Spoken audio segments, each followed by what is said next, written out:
Hello friends, welcome back to my channel. आज का जो टॉपिक है वो व्याकरण से रिलेटेड है और आज का विषय है हमारा वर्णों का उच्चारण। वर्णों का उच्चारण 3 प्रकार से किया जाता है। सबसे पहला जो आज हम सीखेंगे वो है उच्चारण स्थान। उच्चारण के स्थान के आधार पर यानी मुंह के अलग अलग हिस्से का किस प्रकार से हम उच्चारण में प्रयोग में लाते हैं वो हम इसमें पहले पार्ट में सीखेंगे। दूसरा पार्ट जो होता है वो होता है घोषत्व के आधार पर। घोषत्व के आधार पर यानी कि हम कह सकते हैं कंपन या झंकृत, सघोष, अघोष। ठीक है। तीसरा जो हिस्सा है वो हमारा आता है प्राणवायु के आधार पर। प्राणवायु या हम कह सकते हैं श्वास या वेग के आधार पर, यानी अल्प प्राण और महाप्राण। तो आज जो हम टॉपिक ले रहे हैं वो है सबसे पहला टॉपिक उच्चारण के आधार पर। उसके बाद हम घोषत्व और प्राण वायु के आधार पर भी हम समझेंगे। तो आज जो हमारा टॉपिक है वो है वर्णों का उच्चारण हम किस तरीके से करते हैं, कौन कौन से मुंह के जो हमारे भाग हैं वो हम कैसे प्रयोग में लाते हैं। ये हमारे व्यंजन हैं। तो टोटल जो वर्ण है हमारे वर्णमाला में वो 52 है, जिसमें जो स्वर हैं वो मूल रूप से 11 होते हैं और जो 2 स्वर हैं अयोगवाह, अनुस्वार और विसर्ग, वो भी स्वर में आते हैं। उसके बाद आता है व्यंजन। व्यंजन मूल रूप से 33 है और उसमें जो 6 है व्यंजन, जिसमें हमारे संयुक्त व्यंजन यानी श, त्र, ज्ञ, श्र, और उसके अलावा संयुक्त व्यंजन के अलावा द्विगुण व्यंजन होते हैं जो कहलाते हैं अड़ और अढ़। ठीक है। ये 4 और ये 2, 6। तो 33 मूल रूप से और 6 39 और ये 11 स्वर और 2 इसमें इंक्लूड होते हैं 13। तो ये टोटल हो गए हमारे 52 वर्ण। अब हम इनको अलग अलग उच्चारण स्थान में कैसे डिवाइड करें, तो ये सबसे पहला जो पार्ट है वो है क वर्ग का, यानी क से आने वाले जो भी उच्चारण स्थान हम जब आगे चार्ट में पढ़ेंगे कि क वर्ग कौन से उच्चारण स्थान में आता है, तो उसमें वर्गों का अलग अलग बताना ज़रूरी है। क वर्ग, ठीक है, ये च वर्ग, ये ट वर्ग, ये त वर्ग। अब वर्ग क्यों बोलते हैं, क्योंकि ये त से शुरू है, ये ट से, ये च से, तो इसके ये वर्ग हैं। इस हिस्से में ये वाले वर्ण आते हैं। प वर्ग, ठीक है, ये हमारे अंतस्थ व्यंजन हैं, ये अर, ल, व, ये हमारे ऊष्म व्यंजन हैं और ये हमारे संयुक्त व्यंजन हैं। कोई भी वर्ण मुंह के भिन्न भिन्न भागों में बोला जाता है, इन्हें उच्चारण स्थान कहते हैं। यानी कि हमारा जो मुंह है, अगर हम उसे चित्र के माध्यम से समझें तो ये वाला जो हिस्सा है ये हमारा कंठ कहलाएगा। जीभ के जो ऊपर का हिस्सा है हमारा वो तालु कहलाएगा और दांत से थोड़ा सा ऊपर ये हमारे दांत हैं, इसको हम बोलते हैं मूर्धा। ये दंत, इसको हम दंतोष्ठ्य भी बोलते हैं, और ये दंत वाला हिस्सा और ये हमारा ओष्ठ वाला हिस्सा, यानी ओठों की जहाँ पे सहायता ली जाएंगी। ठीक है। तो ये 6 भाग हैं, कंठ, तालु, मूर्धा, दांत, ओठ और नाक। इन्हीं के आधार पर हम वर्णों को अलग अलग स्थानों में डिवाइड करेंगे। हिंदी के सभी वर्ण इन्हीं से अनुशासित और उच्चरित होते हैं। चूँकि उच्चारण स्थान भिन्न है इसलिए वर्णों के निम्नलिखित श्रेणियाँ बन गई हैं। कौन कौन सी श्रेणियाँ हैं? सबसे पहले है कंठ, जिसमें कंठ का हिस्सा और निचली जीभ का हिस्सा प्रयोग में लाया जाता है। तो इसमें अ, आ और क वर्ग यानी क, ख, ग, घ, ण और ह भी है और विसर्ग भी है।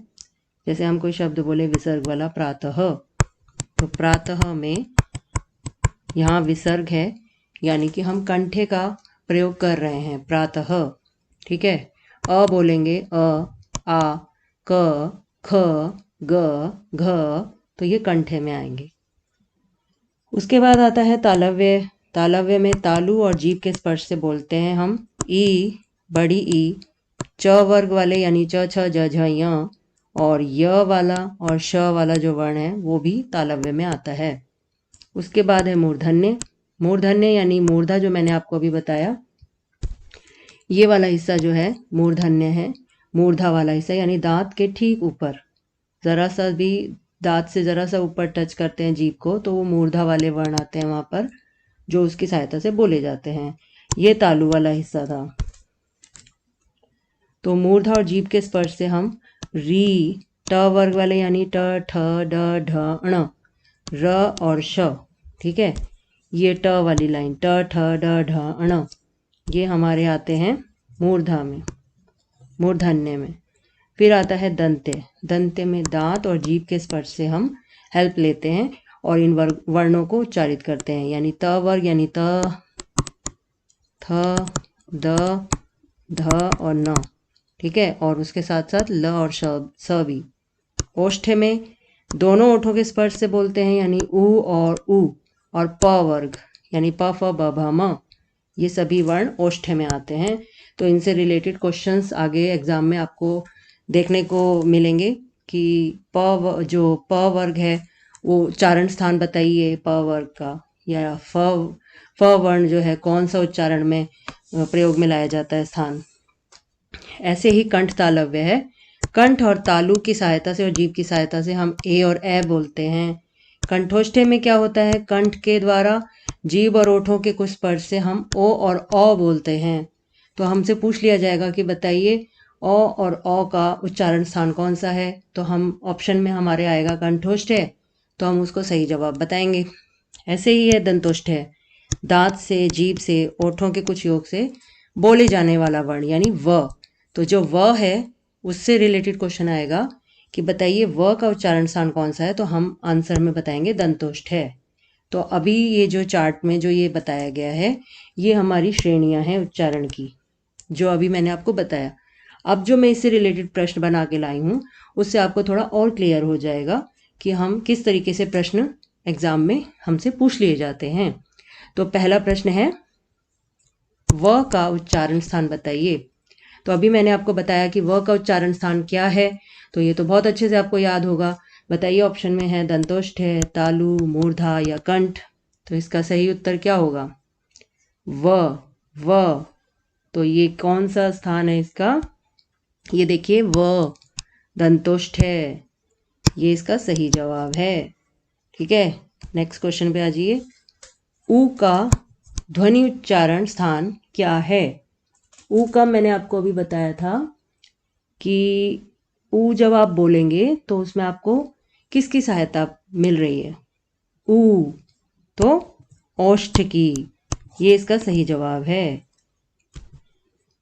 थर्ड क्वेश्चन है त ध्वनि का सही उच्चारण स्थान बताइए। अभी मैंने आपको बताया था चार्ट में कि त वर्ग वाले कहाँ आते हैं, उनका उच्चारण स्थान कहाँ आता है, जो त वर्ग वाले होते हैं त, थ, द, ध, न, ये सारे दंत में आते हैं। तो हम जब जीवा टच करते हैं दांत पर तो हमें पता चलता है कि ये दंत वाले वर्ण हैं। ठीक है, नेक्स्ट क्वेश्चन है, ये इसका सही उत्तर है। प वर्ग वाले उच्चारण मुंह के किस भाग से होता है। प मतलब प, फ, ब, भ, म, ये सारे के सारे इनका उच्चारण मुंह के किस हिस्से से होता है। तो बताइए, इसके ऑप्शन हैं कंठ, मूर्धा, ओष्ठ्य, तालु। तो प वर्ग में ये सारे वर्ण आते हैं, तो इनसे आपको पता चलेगा कि आप बोलने का पता चलता है कि बोलने से हमारा कौन सा उच्चारण स्थान आ रहा है, प, फ, ब, भ, म। तो सही जवाब है ओष्ठ। नेक्स्ट है क का उच्चारण स्थान बताइए। अब आपको क भी पूछ लिया या क वर्ग पूछ लिया तो वो अलग अलग बात हो जाती है। जैसे कि यहाँ पर मैंने क वर्ग बताया है, क वर्ग, तो इसमें सारे ही आते हैं।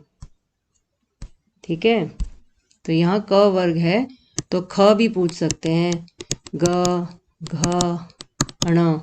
ठीक है, तो आप बताइए क का जो उच्चारण स्थान है वो क्या होगा। क का उच्चारण स्थान होगा कंठ। नेक्स्ट क्वेश्चन है च वर्ग का उच्चारण स्थान बताइए अब, यानी च, छ, ज, झ, य, च, छ, ज, झ, य, ये कौन सा उच्चारण स्थान प्रयोग में लाया जाता है च वर्ग में, इसके ऑप्शन है तालु, कंठ, ओष्ठ या दांत। तो च वर्ग का उच्चारण जो है मुंह के किस भाग से होता है? इसका उत्तर है तालु। ड का उच्चारण स्थान बताइए। तो ड का उच्चारण स्थान कौन सा है? ऑप्शन है मूर्धा, तालु, ओष्ठ, दंतोष्ठ।